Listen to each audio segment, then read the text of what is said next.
I never thought I'd speak about this again.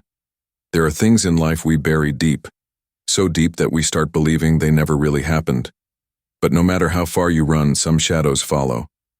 I've tried to forget. I've tried to silence the memories. But they come back. Always. In dreams. In mirrors. In silence. And now, I think it's time I shared the truth. Not because I'm brave, but because you need to know what's out there. What's waiting. Just beyond the edge of your lights. What you're about to hear. These aren't just stories. They're fragments of my life. Moments that broke me, changed me, marked me forever. This is Mr. Dreadveil, and I never believed in the supernatural until I met it. I still remember that night like it happened just minutes ago. I was 22, fresh out of college, and had just joined a volunteer medical program that sent young nurses to old, nearly forgotten hospitals in remote parts of the country. My assignment was at an abandoned psychiatric facility in Vermont that had been reopened temporarily to treat mentally ill patients who had nowhere else to go. The building, St. Alora's Asylum, was almost 100 years old. Its stone walls were cracked, the paint peeled in long curling strips from the ceiling, and an unnatural chill seeped out of the floors, no matter how many heaters we turned on. Only one wing of the building was functional. The rest had been closed since the 1970s after a massive fire supposedly destroyed part of the infrastructure. But it wasn't just the fire. Rumors floated among the staff, stories of a ward that was sealed shut, patients who had gone missing, and doctors who had changed after spending too much time there. I didn't believe in any of that. I was logical, rational. Ghost stories were for campfires, until the second week. That was when I was assigned the night shift, alone. At 2:17 a.m., the lights in Ward C, an abandoned section of the facility, flickered on. That was impossible. No one went there. No one even had keys to that part anymore. I radioed the security guard on duty, but got only static in response. The main nurse's station was empty. I should have waited, should have called for help. But something pulled me. Not physically, but with a presence, like a thought I didn't think, like a whisper in the back of my skull. I picked up my flashlight and walked toward Ward C. The doors were already open. Inside, the hall smelled of rotting paper and bleach. Walls were yellowed with age, and every footstep echoed with a low, metallic hum. I passed rusted wheelchairs, cracked tiles, and doorways that led to pitch-black rooms. Then I heard it, sobbing. Soft, childlike, coming from room 209. I approached, heart hammering. The door creaked open with a low groan. In the corner of the room, facing the wall, sat a girl, maybe 9 years old, dressed in a tattered hospital gown, hair matted, skin pale and bluish, her head tilted just slightly, like she was listening. I stepped in. "Sweetheart, are you okay?" She didn't turn, didn't move. I reached for my radio again. Static. Then she spoke. But her lips didn't move. The voice came from everywhere at once. Around me, above me, inside me. They never stopped screaming. The door slammed shut. I spun around, yanked on the handle. Locked. Then the walls began to whisper, not in words but sounds. The scraping of nails. The sobbing of the girl. A wet, gagging cough. Moans. Hundreds of moans. Coming from behind the walls. I turned to the girl again, but she was gone. Instead, in her place stood a tall, skeletal figure dressed in a twisted version of a nurse's uniform, stained with something black and wet. Her face was a mass of scars, her eyes white and dripping, her mouth opened far too wide, revealing rows of jagged teeth like broken glass. She walked toward me, one jerking step at a time, arms limp, head tilted like a marionette on broken strings. "You shouldn't have come here," she hissed, voice like rusted metal being torn in half. I backed into the corner. My flashlight died. Total darkness. Then hands, so many hands, cold and clawed, grabbed my ankles, my wrists, pulling me down. From the floor. The tiles opened like water, a pit beneath the room, filled with writhing, screaming things, limbs without bodies, eyes that blinked in places where no eyes should be. And then, light. The door flew open. I was alone. No girl, no nurse, no hole, but on the floor, written in black sludge, were the words, "She chose you." I ran. I didn't stop until I reached the nurse's station. I must have looked insane. But it didn't end there. That night, I dreamt of her, the skeletal nurse, standing at the end of my bed, her face inches from mine. And every night since, at exactly 2:17 a.m., I wake up. The lights flicker, and I hear a voice in the dark. They never stop screaming. I quit the program, moved to a new city, changed my name. But I still wake up, still hear the whisper, still see her watching from the corner of my room. And sometimes when the air is cold enough and the lights hum just a little too loud, I can hear the sobbing again, coming from the walls. I was never one to believe in curses, or haunted houses, or stories that start with, "They say no one ever comes back from there." But that was before I entered the Holloway house. It began on a dare. We were 5 friends, college students, drunk on cheap beer and late-night dares. Someone brought up the old Holloway property on Ridgeway Road. The house had been empty since the early 90s, when the Holloway family was found dead. Not murdered, not missing, just dead. All 5 of them sitting in different rooms of the house, their eyes open, mouths agape, but no cause of death. The house was locked by the state, but years later, it became a local thrill spot. Kids broke in to take pictures, leave graffiti, or prove their bravery. That night, we wanted to do something bigger. We'd go in, stay till sunrise, and film everything. At 11:42 p.m., we jumped the rusted gate. The house looked like it had grown out of the darkness. 2 stories tall, all the windows shattered, vines creeping up the side like veins. The front door was missing. Inside, the air was heavier, like breathing through a wet cloth. I held the flashlight. We moved room to room, laughing at broken furniture, flipping over dusty photo frames. Then we saw it. A door, bright red, untouched, unmarked by time, at the end of a hallway that shouldn't have been there. "No one mentioned a red door," Kayla whispered. It looked freshly painted, the only thing in the entire house that didn't look dead. Jared knocked. No sound came back. He grinned, gripped the doorknob, and turned. It was unlocked. Behind it, stairs, leading down. "I didn't know this place had a basement," I muttered. We looked at each other. We were filming. We had a dare. We had no choice. So we went down. The steps were long, much longer than they should have been. We kept going. 30 steps, 50, 70, still no bottom, just darkness. Finally, the stairs opened into a room, circular, stone walls, and in the middle, a chair. Strapped to it, a mannequin. But it was breathing, not fast, just barely. Its chest rising and falling like someone pretending to sleep. "That's not a mannequin," Kayla whispered. Then the door behind us slammed shut. We screamed. I ran to the stairs, gone, just solid stone wall. We were trapped. The figure in the chair twitched, a single jerk, then a snap of the neck, and it stood. Its face was blank. No eyes, no mouth, no ears. Just pale skin stretched over where features should have been, but we could hear it breathe. And then, we heard whispering, not from the figure, from the walls, thousands of voices, all around us, chanting, begging, screaming, laughing. Kayla dropped the camera. Jared threw up. Then the lights went out, and in that moment of pitch black, I felt fingers touch my face. Cold, wet, not human. The lights flickered. We were no longer in a room. We were in a hallway again.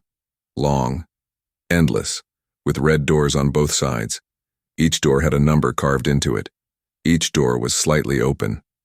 Behind the first one, I saw myself, sitting on the floor, eyes wide, mouth stitched shut, rocking back and forth. Behind the second, Kayla was screaming silently, suspended in midair by unseen chains. I didn't look behind the third. We ran. We ran for what felt like hours. The hall never ended. Every door we passed showed us horrors. Versions of ourselves. Twisted, broken, hollowed out. Jared disappeared first. 1 second he was with us. The next he opened a door and vanished. We never saw him again. Kayla and I kept running until finally, we found a door marked exit. We slammed through it, and we were back in the house just like that. The sun was rising. But Kayla, she didn't speak, didn't blink. She just stood, facing the red door. It was closed now, no stairs behind it. I tried to pull her away, but she wouldn't move. Her lips moved but made no sound. She's still like that, still in the hospital.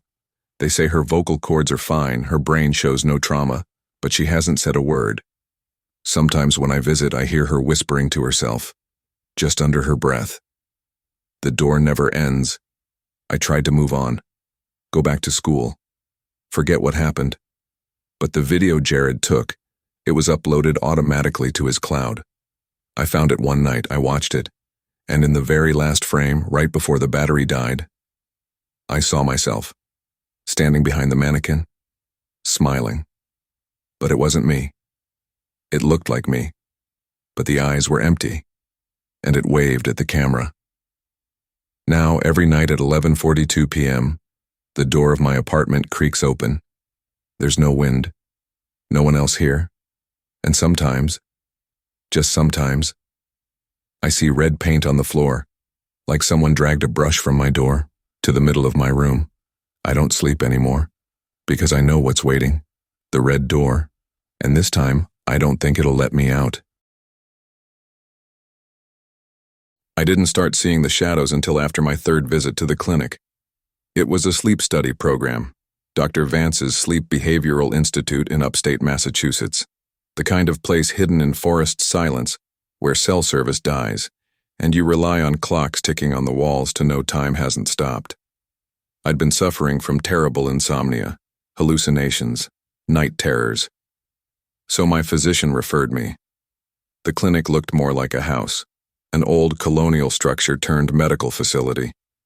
Inside was tidy but too quiet. No hum of machines, no bustle, just hallways that stretched too long and a waiting room that smelled like dust and lavender. Dr. Vance met me at the door. White coat, silver glasses, perfectly trimmed beard.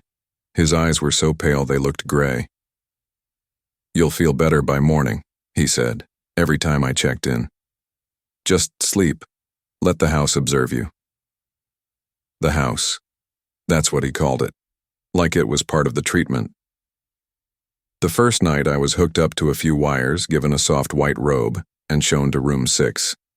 Each guest had their own room. My window looked out into the woods, but the trees were too close, like they'd been allowed to grow right up against the walls.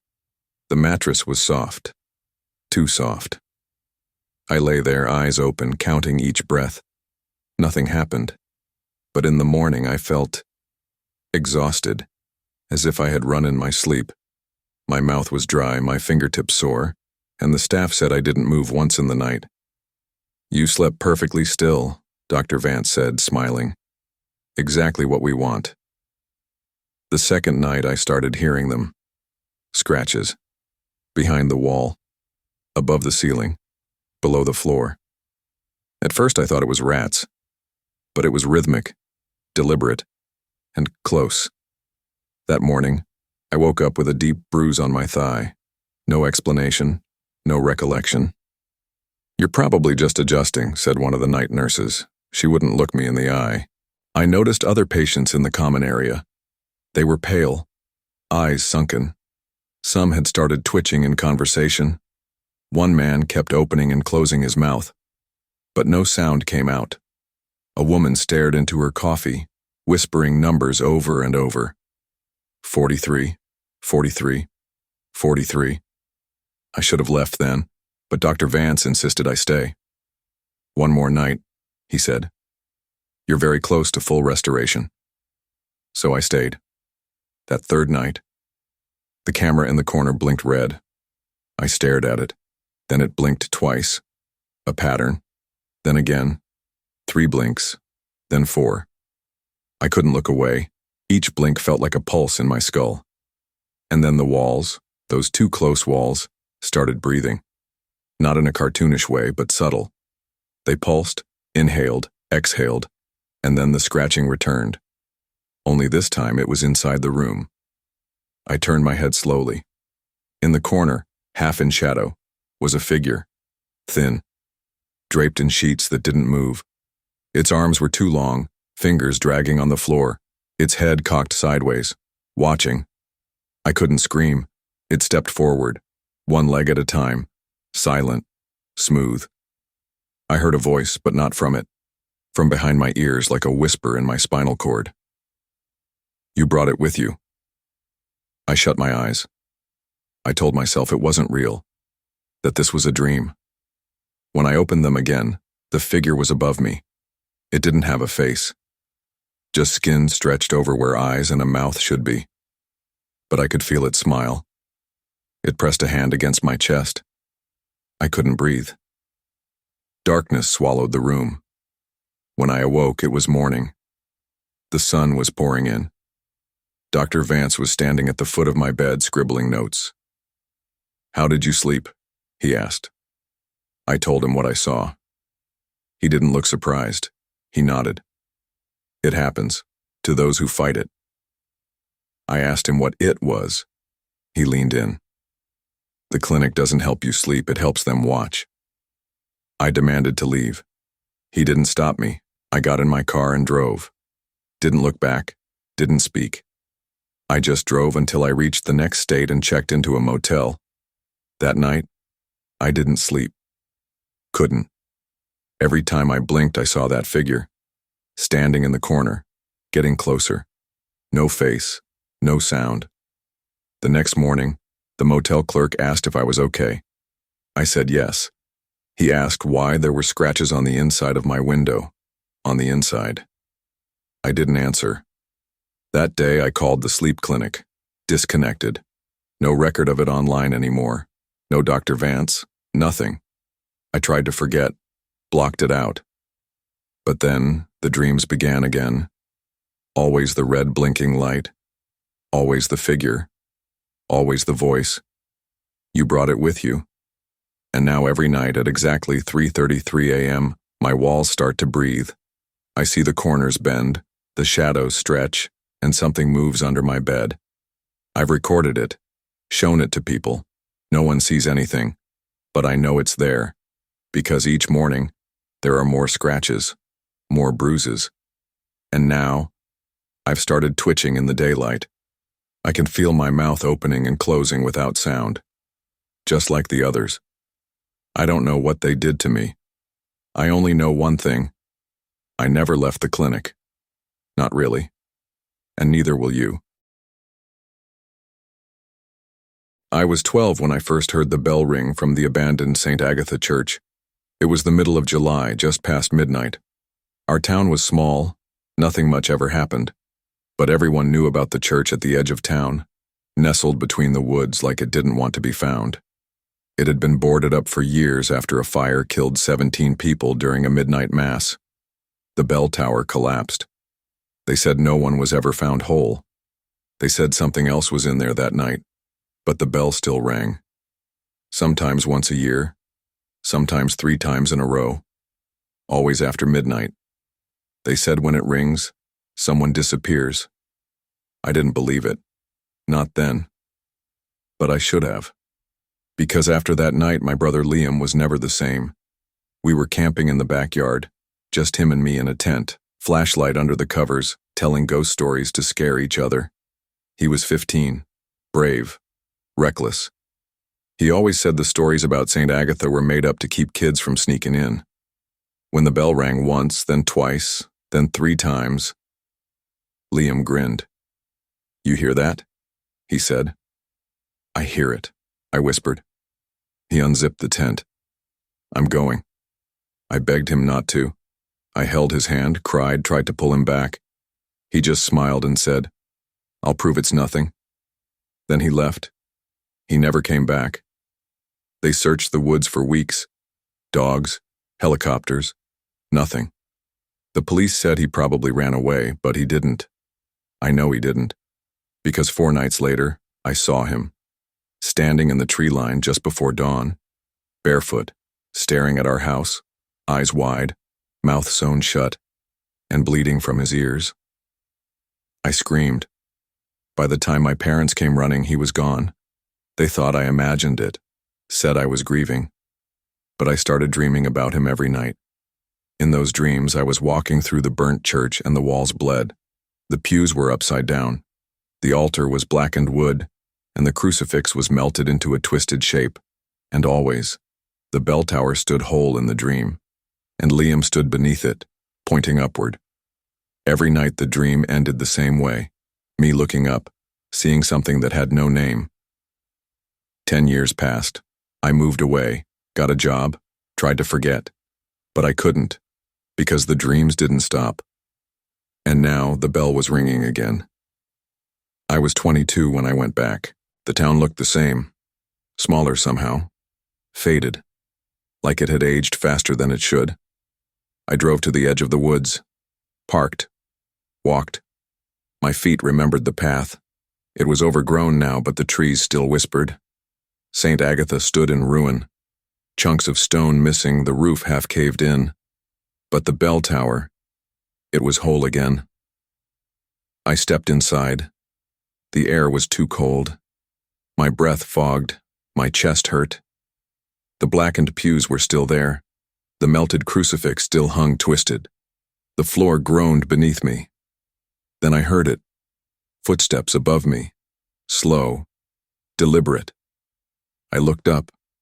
There were stairs leading up the tower. Ones that hadn't been there when I was a child. Each step I took creaked like it remembered pain. Halfway up I saw symbols carved into the walls. Not words, not letters, just spirals and slashes, like something had clawed at the stone with hate. Then the air changed. It tasted like rust.